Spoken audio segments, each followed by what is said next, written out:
What is up, YouTube? Matt McKeever here. Hope you guys are having a good Thursday. And today we're going to be talking about house hacking. So if you guys are new to my channel, house hacking is a reoccurring theme here. In fact, I think it's one of the absolute keys to reaching financial independence and being able to retire early. I know back in 2016, when I was thinking about quitting my day job, and spoiler alert, I eventually did quit my day job, I knew that house hacking was going to be a key component to my success or failure when it came to retiring early at the age of 31. And the reason I knew it was going to be such a critical success factor when looking at my long-term financial, goals, my long-term financial viability of living that buyer lifestyle, it's because the average Canadian spends 30 to 40% of their take-home pay on shelter. So that includes your cost of housing, insurance, and, utilities, things of that nature. But that's a huge chunk of just about anyone's budget. And if we're able to magically be able to live for free, or better yet, get paid to live in our property, then we're naturally going to be like 30 to 40% ahead from a spending perspective, at least our competitors, our peers. And for me, I took it to the extreme. I knew that being able to live for free was such a key, or being able to be paid to live on my property was so important, that essentially I wanted to be able to almost survive just off of one property way back in the day before I quit my day job, because I thought, worst case scenario, if I lose everything, as long as I can hold on to this one property and be able to live in it for free, and ideally make, maybe $500,000 a month on top of being able to live for free, well, hey, that would cover groceries and the bare necessities, and I'd be set up ideally for life. And so I can remember way back, right before I quit my day job, I wrote down all the worst case scenarios. And some of them were like, all my other rental properties, student rentals, all of a sudden students no longer want to live in student rentals. Maybe this happens, maybe that happens.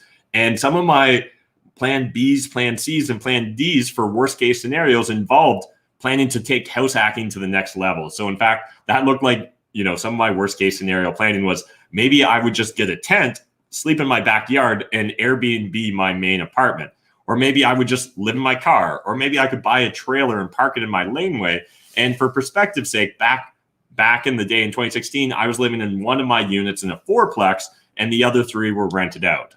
And I was living in a 2-bed, 1-bath. And so again, I was like, well, I could always take on a roommate. That would probably bring in an extra $400 or $500 a month. So if I was already able to live for free in that property, the extra $400 or $500, well, that would probably cover a lot of my consumables. So again, when it comes to planning for the future, when it comes to thinking about financial independence, house hacking is an absolutely key success factor, in my opinion, for the average person to be able to get out of the rat race. And so today, what I want to talk to you guys about is, can you still house hack in 2021? Because back in 2016, I did a series of videos breaking down all sorts of different options available to those of you living in Southwestern Ontario.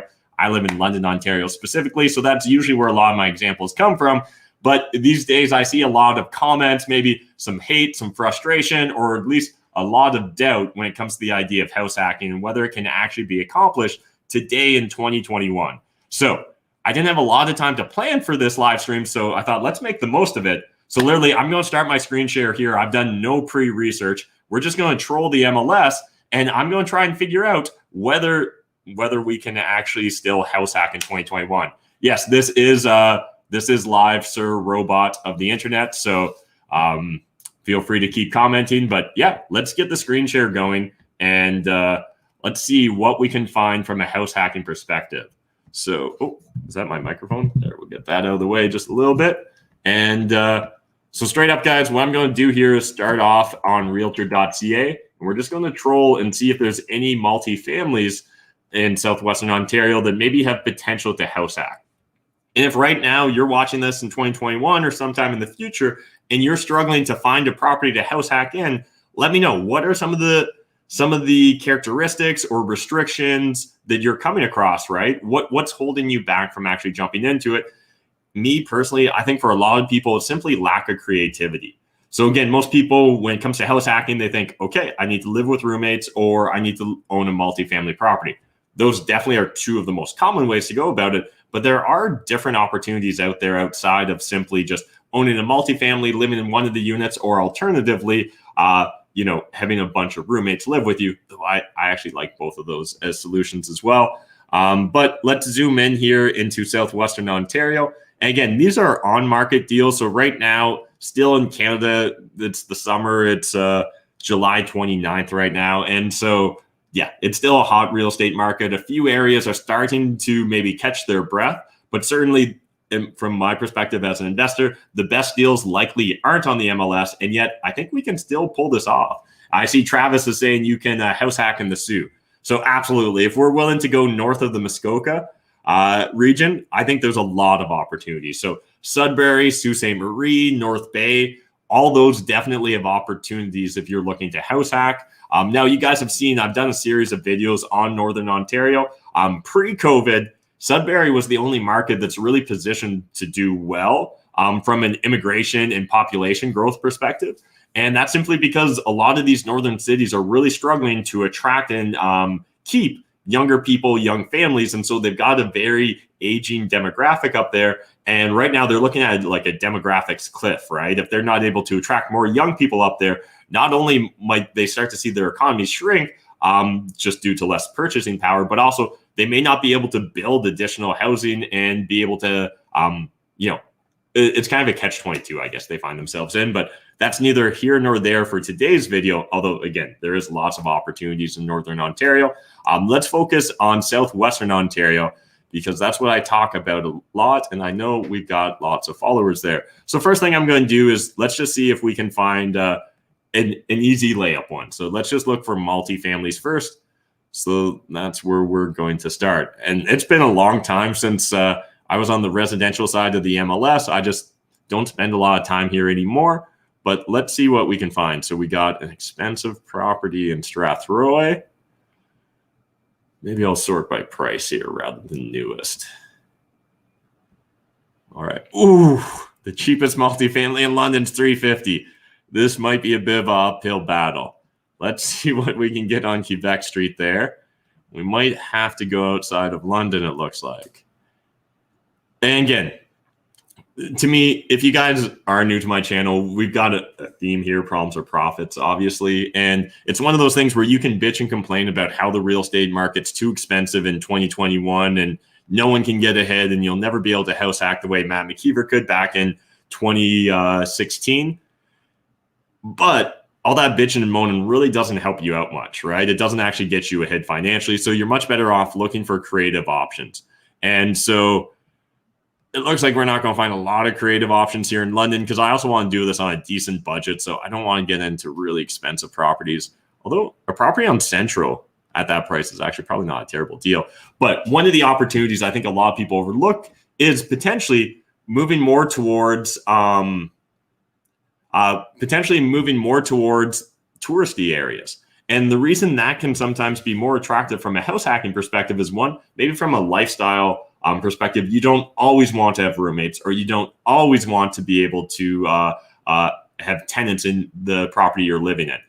You know, friends of mine back, actually this would probably be a decade ago, whenever Airbnb was brand new, they were on Airbnb and they were living in downtown Toronto in a 1-bedroom apartment in a converted warehouse. And essentially what they did was they literally created a bedroom in their living room with just like curtain rods, put a bed in there and put it up on Airbnb. And they were able to substantially decrease their housing expense on a monthly basis. I think they were able to bring it down by 50% by simply renting out their living room in essence and the futon in their living room, which doubled as a bed for probably about 30% of the time per month, and they were able to reduce their expenses by 50%. So again, that's where creativity can sometimes really serve us well when we're thinking about house hacking. But let's see anything in Port Stanley, just one relatively looking expensive property.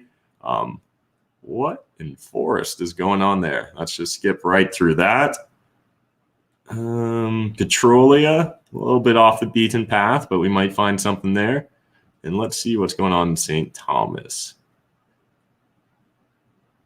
All right. And if you guys are house hacking at home, let me know, where are you house hacking? When did you start house hacking? And are you able to get to that perfect house hack of being able to live for free? Because something really magical happens when you actually hit that threshold. All right. Woodstock's not looking particularly promising. Again, maybe I'll strike out here, but I originally joined this live stream with the commitment that I wanted to walk away with people being able to at least envision a house hack scenario. Now, Port Dover, I could see some opportunities down there as well. Simcoe. And now, again, these may not be the ideal place you want to live. That's okay. I think far too often people have their identity or their ego tied to exactly where they live. I personally don't get it.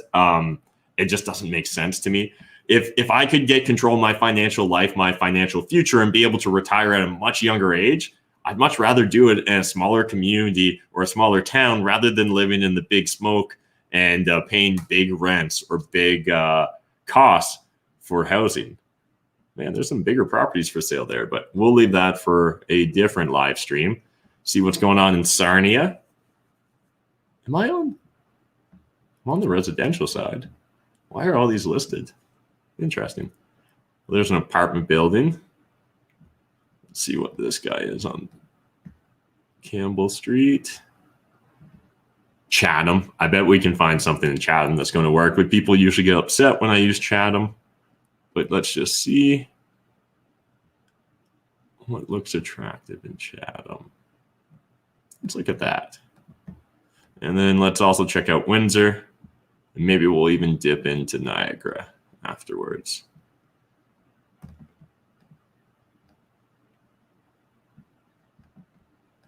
All right. Hey, Matt, any chance you could look at Langley, BC? We could definitely look at doing that in a future video. Stephen, Halifax? Yeah, we could definitely do Halifax in the future. And honestly, I think Halifax would be relatively easy. I've had a lot of students out in the Maritime provinces and a few in Halifax and Nova Scotia, and they seem to find some pretty interesting opportunities. Again, Halifax is a lot more expensive, it appears, than a lot of the other cities in the Maritimes, but I still see potential there. Langley, BC, I definitely know a lot less about Langley, but yeah, BC is kind of a crazy market. If you guys haven't read the book, Willful Blindness, it's a fascinating look at money laundering, the fentanyl trade, and the BC real estate market and the implications that all that has together. And actually, I think Fort Erie actually is a great little overlooked place as well. So let's pull up Fort Erie. All right. Well, we've got half a dozen properties or more here. So let's jump into these and we'll start here. Oh, no, let's actually start. We'll move Fort Erie to the end. And we'll start with the first one we were looking at, Strathroy. Now, straight up, $680,000 in Strathroy already sounds expensive. This does look like a beautiful yellow brick building, though, that's probably been subdivided into multiple units. We'll look at the description in a second here. But you know, that looks like kind of my typical property I used to buy back in anywhere from kind of 2014 to 2020. I bought a lot of these beautiful century homes that have been subdivided into multiple units. Investors, look no further. This 5-unit building, hey, 5 units, that's not bad. We could live in one, rent out the other 4, is available for sale. This building includes 3 one-bedroom units and 2 two-bedroom units located close to shopping and amenities. There's plenty of parking for tenants and their guests, plus plenty of lawn for enjoyment. The front porch is a charming, creating a unique experience and adding elegance. This turnkey opportunity is being sold fully tenanted and ready for you to grow your portfolio. So obviously, we'd have a bit of an uphill battle there if we were looking at buying this and we want to move into it because it's a 5-plex. And so right now, the way the Residential Tenancies Act is set up, we wouldn't be able to ask a tenant to leave, or we couldn't force a tenant to leave. You could ask, but they just wouldn't have to leave if you want to move into it. But you know, a 5-plex in Strathroy at this price, I bet our average rents would be $1,000 plus here per unit. Maybe the 2 bedrooms, we could get a little bit more. So there probably is a way that you could live in one of these units and break even from a cash flow perspective and actually still have net income. So if we don't find anything else promising, maybe I'll circle back to this and we'll do some ballpark numbers here in Google Sheets. Now this is in London, Quebec Street. So my old stomping grounds, great up-down duplex in a fantastic rental area and on a bus route close to Fanshawe College, 2 two-bedroom units. Property boasts many features and updates, including a brand new high-efficiency furnace and hot water heater, 200-amp panel, updated hydro, revamped bathroom on main, Newer flooring, exterior deck repaired in 2020, newer interior steel doors, coin-operated shared laundry. Both units have separate entrances with a third entrance to the basement that can be used by owner for storage. Main floor is vacant and ready to rent. That's a bonus for us if we're looking to house hack. Upper unit is occupied with an excellent tenant is willing to stay with negotiated lease terms rent. It's kind of a weird phrasing, but okay. Book your private viewing today. All right. Check out some of the photos here. So it looks like this is on corner of Quebec and Elias. Okay, yeah, I know where that is. So we got the nice stainless steel. Looks like everything's been updated-ish. Older baths around and stuff. Newer floors, looks clean. I mean, this one, if we're trying to live for free, this is probably going to be a tight house hack unless you're going to live in one of the units and then take on a roommate, in which case we could probably stretch the numbers and make it work. So that's not a terrible option either. Let's circle back to it. Central Avenue, this one's probably not going to work, but if I can make this work, it's probably going to be a beautiful location if it's west of Adelaide. But let's just see first. Oh, yeah, that's a great location. Okay. Looking for a solid income producing investment, one that has a track record spanning 40 years, this property is perfect for the investor with long-term tenants and located in a good neighborhood. What? This one will produce income for many years to call. Call for review. Solid performer, 11 units in total. This doesn't seem right. This is 11 units. Seems like an amazing deal. What, 11 legal units? I wonder if they forgot to put a 1 there. Although I don't see how you'd have 11 units. They'd have to be very small bachelors in there. That's a weird property. I don't even know what to say about that. Something's fishy about that. It just doesn't quite add up. Unless it's like a rooming house or something. And they're counting their units that way. If anyone's checked out that property, let us know in the comments section. Is that legit? Because if that's 11 units, this is a hell of a deal. In my opinion, if each unit even has its own bathroom, that's a hell of a deal. Port Stanley now, we're moving on to. Located just steps from the main beach, this side-by-side semi, units A and B with metal roof, is an excellent investment opportunity. Both units offering 2 bedrooms, kitchen, living room, and a 3-piece bath. Unit A front porch is open to the living room, and Unit B porch is enclosed. Both units include fridge and stove. Property chattels and fixtures are being sold in as-is condition. All right, let's check this guy out. Nice little side-by-side. Not a ton of curb appeal, but I mean, steel roof. It'll be there for a while. Siding doesn't look that bad. The windows look a little bit older, and the trim around it with the flashing. Separate meters, though. That's nice. And back porch for both. Yeah, dated flooring and stuff, but nothing terrible. Looks like, we can see the HVAC stuff was kind of installed after the fact. Looks like this one probably had a smoker. You can see kind of the color, just the staining there.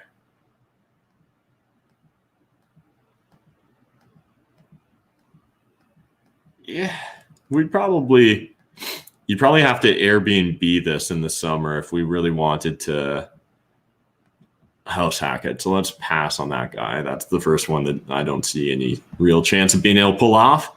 Now, Petrolia, attention investors, if you're looking for turnkey, fully rented triplex in the beautiful town of Petrolia, buildings like this, I just feel bad for this poor realtor. Their caps lock must just be permanently locked there on them.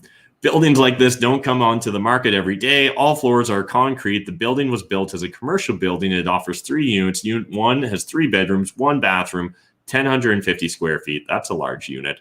Unit 2 has 2 bedrooms, 1 bathroom, 780 square feet. Great size, plus 30 feet of storage. Unit 3 has 1 bedroom, 1 bathroom, 225 square feet. That's a smaller unit.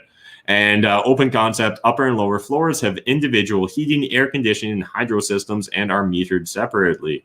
The roof, furnace, and air conditioning have all been updated. All 3 units are rented, closing as 30 days, assuming tenants. All are great tenants wishing to stay, listed as residential and multifamily.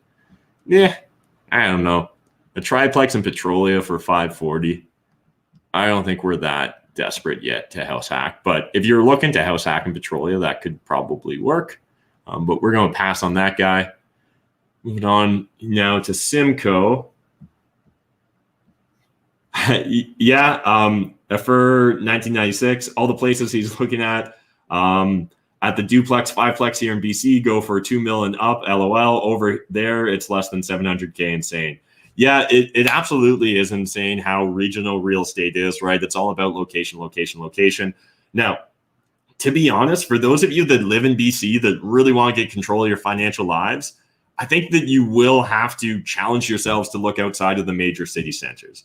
It just seems wildly unaffordable, in my opinion, unless you're able to command, above average income because you're located there. For the average person, that's not going to be the case. If you're just a random accountant, lawyer, engineer, nurse, whatever, RN, you're probably going to be able to make a similar income in a different province or a different city and have much lower cost of living. Now, house hacking probably can still be done to a degree in more expensive markets like in BC or Toronto or Montreal, but there's going to come certain trade-offs with it, right? For me, I'd rather have the trade-off of living in a smaller city or a more, rural setting. Not that I consider London, Ontario that rural, but I'd prefer that trade-off and be able to house hack and get control of my financial life a lot sooner and faster than I otherwise would be able to. So I definitely understand your frustrations being in BC. I would just encourage you to look at, do I have to be based in BC? And now for those of you that have family, deep relationships, connections there, I understand the struggle, but hey, North America's made up of immigrants. All of us moved here at some point in time, even if you walked across the Bering Strait.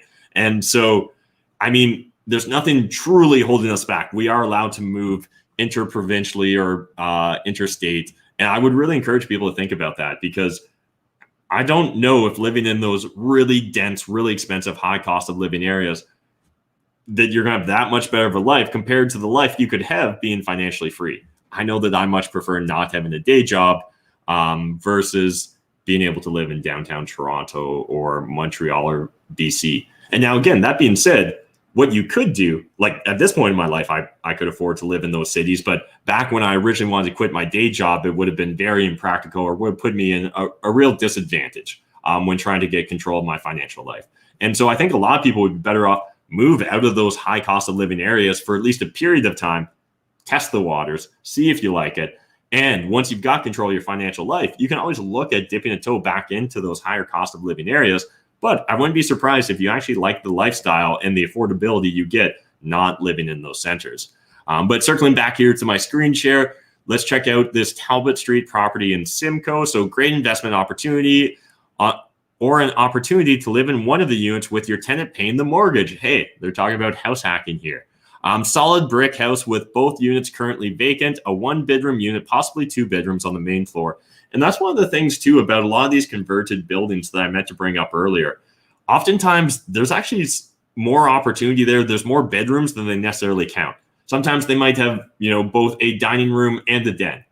Well, hey, if I'm looking at house hacking, assuming that that den has a window, I'm willing to actually move into the den, live in it, take on roommates, and really supercharge my financial future for at least a period, a season. It doesn't mean that you have to commit to that lifestyle forever, but it can be a great stabilizing factor, right? Especially when you're getting just started on your financial journey. If you don't have a lot of assets, but you've got a lot of time and energy, I think house hacking is one of the best ways to supercharge your trajectory there. So this is a solid brick house with both units currently vacant, a 1-bedroom unit, possibly 2 on the main floor, and a 2-bedroom unit spanning the 2nd and 3rd floors. Electrical fire in December 2019, property partially restored. Electrical upgrade with ESA certificate. Property needs additional repairs and upgrades. Drywall, paint, flooring, trim, and doors. Installation of cabinetry in the upstairs bathroom and kitchen. Property being sold as is where it's. Okay, well, this is not going to be practical for us in house hacking. It could be if you already had some savings, but it sounds like it's not a mortgageable property as is. So we'll skip it for now. Now let's check out this property in Sarnia. So 2-unit, 3+2 bedroom duplex in the south end of Sarnia. Ample parking for up to 4 vehicles. There is also a large vacant, unfinished basement. Use it for storage or convert it into an additional 3rd unit. Coin laundry in the basement brings in extra income, $800 annually. There's garage storage also on the property, currently rented out $100 a month. So, hey, when it comes to house hacking, again, that extra $100 a month does make a dent into your utility bills. Now, one thing when we're looking at adding a unit into a basement, make sure you've got legal ceiling height. Also, make sure that the city actually allows it. So I know a lot of Sarnia, if I'm not mistaken, is zoned for single family or duplex. So you might be able to, in theory, add a 3rd unit, but you'll probably need the city's permission because you'll probably need a exemption to your zoning or bylaw there, because I think it'll probably be zoned as a duplex. But it looks like it's in living condition here. And I think that those numbers would likely work if it's a 3-bed, 2-bath, or sorry, a 3-bed and a 2-bed unit, as well as also bringing in that extra income from the storage. So coin laundry in the basement also was bringing in $800 annually. So again, I think we could make that work in Sarnia. Now let's check out this in Chatham. I only clicked on this because I was like, I wonder how many units are there. And let's find out. It looks like it's a triplex. A solid triplex with a potential 4th unit on the ground level. Renovation needs to be completed. Now, this could be attractive for us if we were looking at house hacking, right? I personally would have no issue moving into a semi-finished unit as long as I could get the mortgage and the 3 existing units were covering all my costs. So the 1-bedroom rents for $560 a month inclusive, that's definitely below market rent. 1-bedroom rents for $550 a month plus utilities, that's definitely below rent or below market rent. And 2-bedroom rents for $702 a month inclusive. So right now it sounds like all these are severely under rented. In fact, depending upon the size and condition, I wouldn't be surprised if you could almost get double the rents they're stating there. I know that in some of our nicer 2-bedroom apartments in Chatham right now, we're able to get as much as $1,700 a month for lightly furnished or executive furnished units. Again, people pay a premium for that. But just to give you perspective there, I think that a true 1-bedroom unit in Chatham fair market rents are probably $1,000 at least now. So then there's a 4th unit, kitchen, bath, bedroom, living room. That sounds like a unit that needs completion before renting it. Units have separate meters and furnaces. There's coin-operated laundry on the ground level. Seller reserves the rights to accept or reject any offer. That's a weird statement. I'm pretty sure the seller always has the right to accept or reject any offer. But appreciate you being extra specific there, Bev. Showing requires 48-hour notice. Follow all COVID protocols. So one thought here, again, if I was approaching a property like this, looking to house hack, I'd probably move in and renovate that 4th unit, assuming that the city's going to allow you to turn it into a 4th unit. Renovate, fix it up. Once it was done and nice, I would go to my existing tenants and see if I could incentivize any of them to want it to move into the new unit at closer to fair market rents. Now, again, they're probably not going to come all the way up to fair market rents, but let's say they're right now paying $550 a month for that 1-bedroom plus utilities, as they are in this unit right here. And maybe I fix up the 4th unit. It's a 1-bed or maybe even bigger than a 1-bed unit, but newer finishes. It's nicer. Maybe I can get them up to $750 or $850 a month. But now I've got the bonus of their unit vacant where I can, again, go in there, update it, fix it up, live in it while I'm updating it. And again, offer it to rent to the other 2 existing tenants. If they're not interested, then I can either continue to live in it or I could look at renting it out on the market. But this could be essentially a very slow turnover over the course of maybe 12 months, 24 months while you're living in it.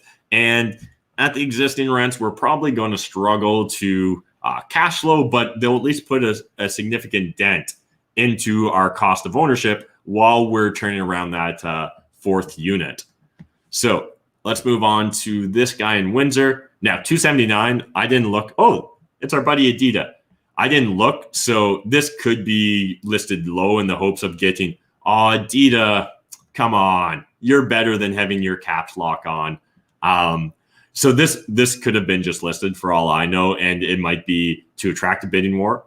I've got no idea, but if it's not, then again, it certainly sounds like an attractive opportunity because there's not a lot of properties that start with a 2 anymore in Windsor. But welcome to the solid detached brick duplex. This property features main floor 2+1 bedroom, 1 bathroom, upper unit, 1 bedroom, 1 bath property. So that's nice to hear, because one thing you want to be careful about in markets like Windsor, right, is, they've got a different set of restrictions around basement units. So a lot of us are used to looking for, 6'6", right, or over 6'5" when it comes to ceiling height in our basements. But Windsor actually, I believe, is 6'11" is what they're looking for, unless you're going to get an exemption or it's grandfathered in. So the fact that none of these are in the basement, that's a bonus in my opinion. And what we're looking at here is, great entrance, shared laundry in the basement, sprinkler, fire suppression system, nice area with covered front porch, 1-car detached garage with parking off alley. So maybe there's potential to rent out that detached garage even. Fenced yard, great potential to add value and increase the rents, located in close proximity to the restaurant, shopping, public transit, parks, and the Canada-US border, and many more. 24-hour notice. So we'll quickly just zip through this guy. But certainly, if that's not, what was going on in that basement? Oh, interesting. Someone really enjoyed their hand painting. That's funny.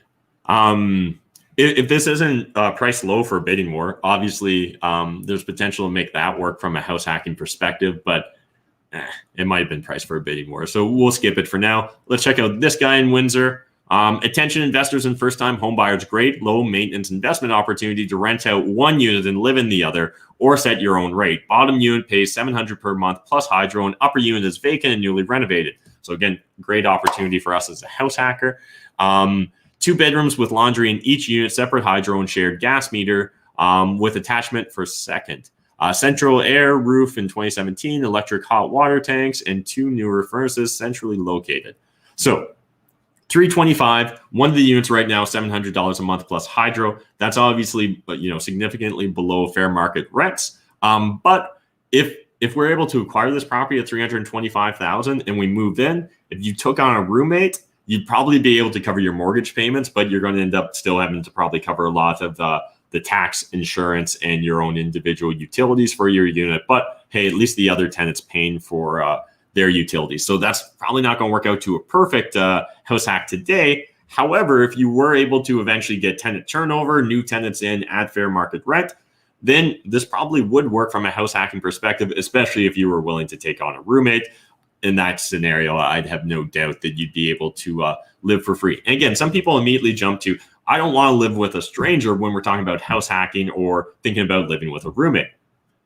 One, as Mr. Rogers taught us, a stranger is just a friend you haven't met yet. But even more importantly, you probably have friends. They probably need some place to live. Why not consider living with your friends? So again, that's what I did when I got my very first property. I had 2 of my buddies move in with me. It was fun. It was a house hack, and it was just a win-win all around.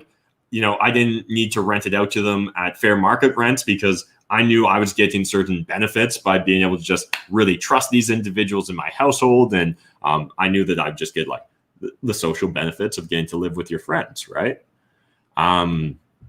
Moving on to Fort Erie, we've got a great investment property in the heart of up-and-coming downtown Fort Erie, just minutes from all amenities and seconds from the Niagara River. This is the perfect setup to invest or live in one side and rent out the other half. Talk about house hacking again. Front unit is a main floor 1 bedroom and features a very spacious and functional layout, laminate floors throughout, updated bathroom and functional kitchen. This unit is complete with its own laundry. Current tenant pays $700 plus hydro. Rear unit is very unique and very spacious. Now, very unique can mean a lot of things, but very spacious usually means we've got some space to work with, which means maybe there's the potential to find another bedroom. So it is an open concept main living room space, updated kitchen, dining, and a powder room. The upstairs has 2 large bedrooms as well as an open concept den or office area. This unit has also laundry and a very nice backyard, complete with new fence. Current tenant pays $1,350 plus hydro. There's a partial basement in the home that houses the utility sump pump and is suitable for storage. This house could fit a small parking area in the backyard with some minor reconfiguring, but the current landlords have an agreement in place with the adjoining business to pay $50 a month for 2 designated spots. All right, well, from a house hacking perspective, it sounds like probably the more attractive play is to consider moving into that first unit, the main floor, that's a 1 bedroom. and keep the tenants in the back. They're paying $1,350 plus hydro. Now, $1,350, again, that's probably just going to cover our mortgage payment if we're buying this for $375. But if you're only having to pay for your utilities, taxes, insurance, and internet, I mean, you're still going to be ahead of a lot of people while also building up some equity. Or maybe you just set up a tent and you just live in the tent and you rent out both units, and now we're house hacking for free. Looks like a pretty good tent, all things considered. I'm only half kidding. Not sure what's with those tarps. Maybe some fence boards are kicked in.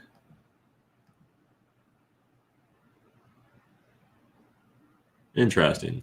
I wonder if you would be allowed to put parking in there, because wouldn't that cut that off? Not sure how that would play out.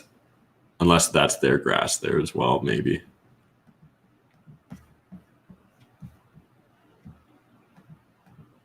All right. It does look like a nice location, though. You are very close to the river. I assume people like being nice to or close to the river. Looks like there's a little parkette. And another one in Fort Erie. Centrally located, side-by-side, duplex, close to bus routes, schools, parks, shopping, and so much more. Renovated 2-bedroom back unit will be vacant in August 2021. Bonus for us if we're looking to house hack. Front unit is a 1-bedroom. The front unit pays $600 a month, and the back unit pays $817 a month. Furnace is approximately 5 years old. Property also has a full unfinished basement. So right now, at these current rents, we definitely wouldn't be able to house hack. Those rents are below fair market. The fact that one tenant's moving out is definitely a good sign if we were looking at house hacking. Looks like it still needs some renos, though, as well. Unless you get, what was this again? Essentially, the way they put best on the renovate 2-bedroom unit will be vacant. Yeah, unless there's something unique about it, I don't think I like this one, all things considered, either. So we'll pass on that guy.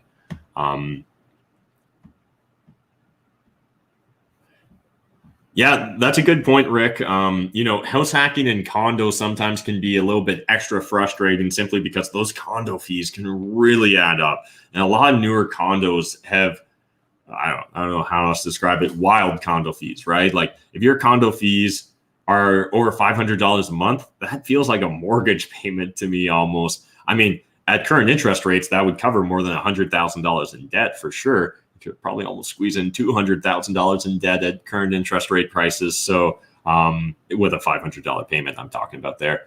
So yeah, you definitely need to be careful on condo fees. If you're looking at house hacking in a condo, you're also going to want to make sure that there's no restrictions around being able to rent it out, being able to have roommates, likely not going to be able to subdivide it. So one of the reasons that I don't love condos is usually it's more restrictive to what we can use the property for. And so as I started this whole live stream off with, I think creativity is one of the key factors here, especially in these hot competitive markets when it comes to house hacking. So, condos, you absolutely can do it, but you're almost always going to have roommates because there's not too many condos. There are multifamily units. But again, taking on a roommate is still a lot better than necessarily living alone, bearing the full cost yourself.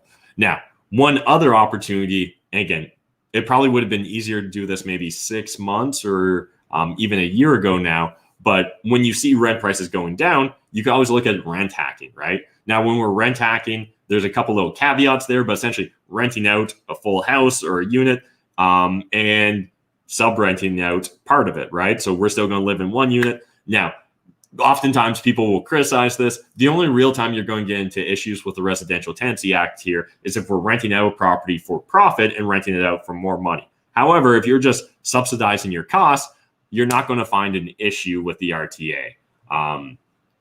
So awesome. Appreciate the love there, Dan's TV, and appreciate everyone else commenting. Okay, a few people have asked for BC, so I'll quickly look at BC, but I don't know if we're even going to like what we see there. So, and I also know nothing about the BC real estate market, where at least in Southwestern Ontario, I half know what I'm talking about, at least I'd like to think so. So like, I don't know, I just feel like Vancouver's, let's maybe set some more rules around here.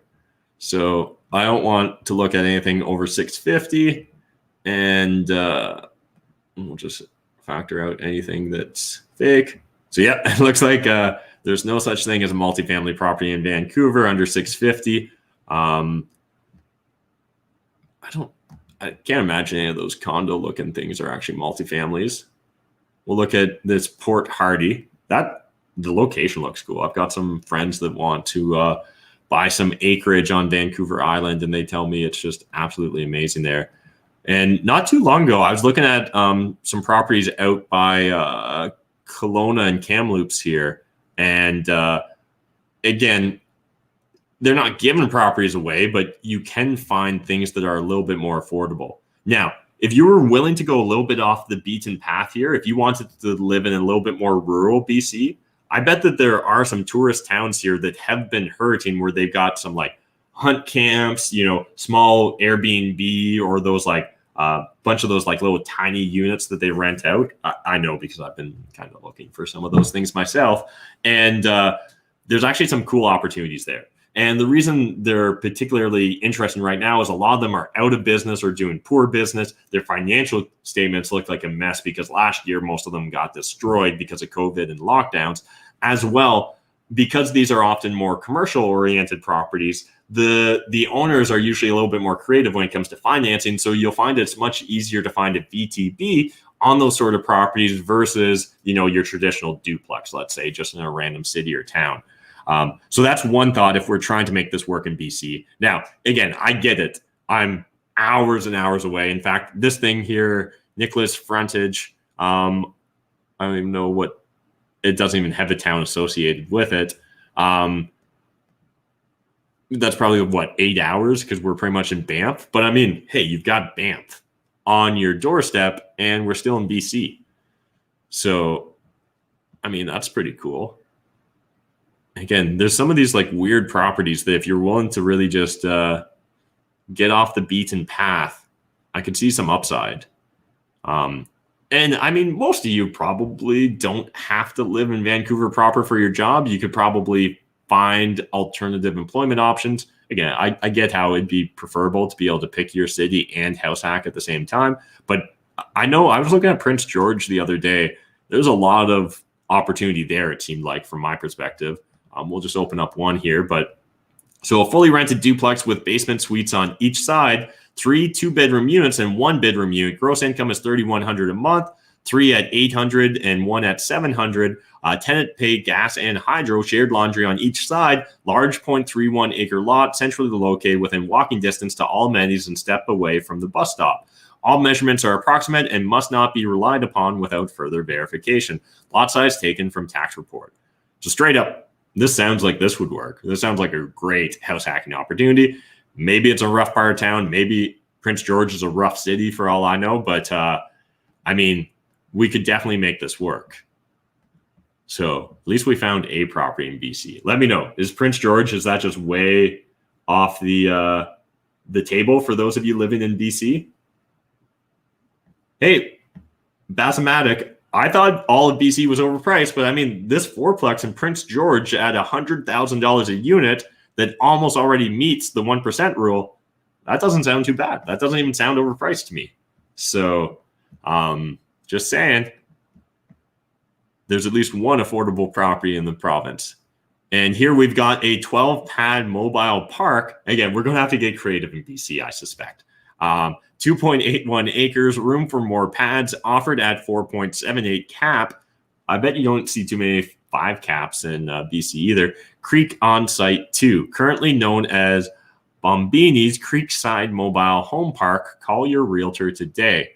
So obviously we don't got much financial information, but I wouldn't be surprised if you could break even from a cash flow perspective and live in a trailer, or at least get your own trailer lot and then buy like a $40,000 to $100,000 trailer, slap it on there. Unless this isn't for a lot, right? Like this is for, yeah, this is the park. Okay. Just want to make sure. What do we got here? This thing looks attractive to me just because I see a bunch of things. I'm just like, I get all these things. So income opportunity, this 1.2 acre parcel located in Nicholson. Oh, that is the town. It doesn't say 780 Nicholson frontage road, whatever. Has the main 2-bed, 1-bath mobile home unit, which is included in the sale of the property, as well as 6 additional home or mobile home rental pads. Live here and collect the pad rents or continue to rent out the main unit as well for further income. So we don't have the income here, but I mean, if there's 6 pads being rented out and I get 1 mobile house plus its pad, you might be able to mortgage service. Now, again, you're probably going to end up with a much more expensive mortgage than what you would pay for residential real estate. So that's probably where it's going to bite us. However, again, how many people are trying to buy really small mobile home parks? Probably not that many. So we might be able to negotiate a vendor take back mortgage, at least in part, on a property like that. Now, what I don't like is it looks like you're right beside train tracks. If those are active train tracks, I personally would kill this deal because I wouldn't want to live there. So let's say we're going to pass on that. Another cheap looking thing, excellent opportunity with this original roadhouse. We could own a roadhouse, guys. Stop on the shores of the Doctores Lake. Waterfront carefree living is currently being used as residential suites. 9 rooms upstairs, rented at $400 to $450 monthly. Hey, this is technically going to meet the 1% rule in BC. Turnkey, but could be restored to a restaurant with existing commercial kitchen, hotel, and pub in need of some TLC. I'm not surprised by that. And innovative thinking to restore it to its former glory. Over 1 acre with great highway access, close to school, 150-mile mall, gas station, post office, and fire department. Great opportunity and very affordable price. Live in the caretaker suite and be mortgage payment free. Hey, they're already telling us that we can house hack it. Properties being sold as land and building only. Properties being sold as land and building only. That's a weird phrase. At least that would be a weird phrase in Ontario. But waterfront, a little bit acreage, huge parking lot. Again, technically we could pull this off. What is this? Investment property, purpose-built student rental housing generating over 5% return net. New construction student rental, just 3 city blocks from Vancouver Island University, 1 block from the Aquatic Center. Doesn't tell us the rent. This is probably not going to work, but it looks pretty. 4 separate complete student living areas. What does that mean? Are they just all ensuite baths?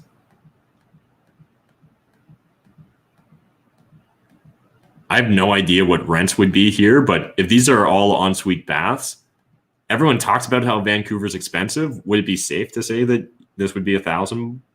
Or I guess no, this wasn't in Vancouver. This is Minimalism. How close is that to Vancouver? That feels like a big city. No, okay, that's too far away. Interesting. Yeah, I don't know. Would it be $1,000 a bedroom with an ensuite? If so, it seems like you probably wouldn't house hack for free, but it would be subsidized living at least. Port Hardy. Calling all investors or homeowners looking to own a revenue-generating property just steps from the ocean. Your chance to own an affordable, turnkey, multifamily Vancouver Island property located in Port Hardy. Escape the city and live and manage on-site or be a proud investor of a fully rented investment. High rental demand, vacancy rate less than 1%, legal fourplex with large 2-bedroom units, all with in-suite laundry and separate hydro meters, plus charming 1-bedroom cottage and bonus 850 square foot garage with workshop on 0.25 acres is just minutes from all towns. Actually, I like this. Major upgrades include 12,000 electrical, new cottage perimeter drains, new roof, new flooring in most units, and regular upgrades. Only a handful of these smaller scale investment properties on North Island. Don't miss out on this unique opportunity. I think that actually is pretty cool.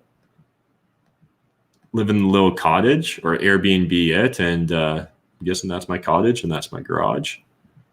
Actually, yeah, straight up. That seems like a good one. Sure, it's a little rough around the edges. A little dated. What women want.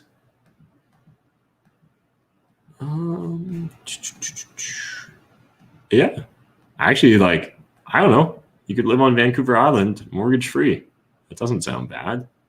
Got the ocean right there. I think that's probably one of the better ones. That guy's not bad.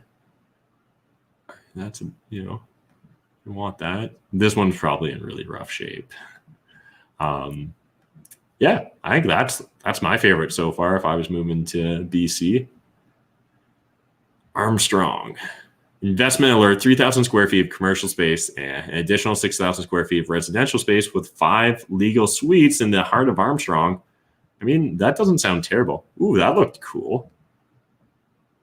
Look at that. Oh man, that's beautiful. I mean, it'd be a bitch to restore and expensive, but looks like a very, what am I looking at? That looks like one of those drawings where there's just staircases everywhere. Huh. If you had a little bit of extra cash, you could do something with that. Here's Armstrong.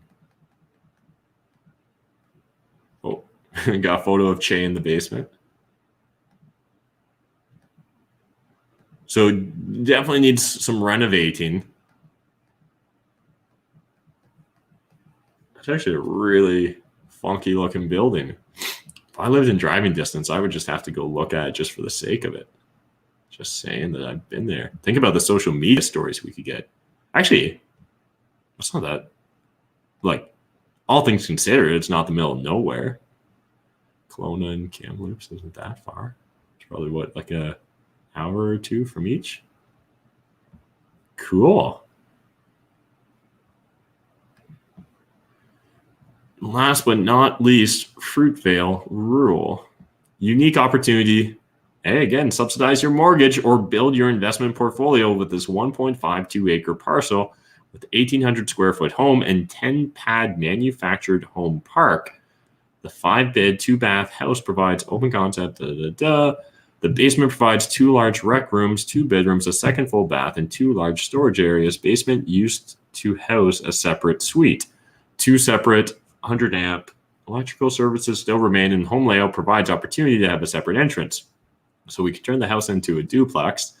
Basement used to house I already read that. New natural gas furnace, ductwork, AC 2017, hot water tank 2015, fully fenced yard and double carport, 3 septic tanks to service the property, covered structure for RV parking, 5-bay dry storage structure with bays measuring 19 feet deep and various widths. Manufactured home park offers 10 pads, 9 currently rented. Again, you'd probably be able to structure this in such a way where you could live for free or close to it. And you could even, I never watched Trailer Park Boys, but is it Sunnyvale? Is that the name of their trailer park? You could rename your trailer park to Sunnyvale. You've already got the weed set up in your basement. So there you go. Is Trailer Park Boys worth watching? I think it's on, is it on Amazon or on Netflix? Should I go and binge that someday when I've got nothing better to do? But yeah, hey, actually, yeah, we can't, it seems like we can't house hack in BC likely, or in Vancouver, sorry, but we certainly appear to be able to house hack in BC. So that's kind of cool. Hope you guys enjoyed this live stream. It's been a while since we just kind of hung out for an hour. So if you guys did enjoy it, let me know in the comment section. Smash the like button, hit subscribe if you're new to the channel. And let me know, should this just become a reoccurring thing where I just look at random properties and we discuss whether you could house hack? We could pick a different province every month or every week. Let me know in the comments, but appreciate you guys. And we'll see you in the next video. Thanks, guys.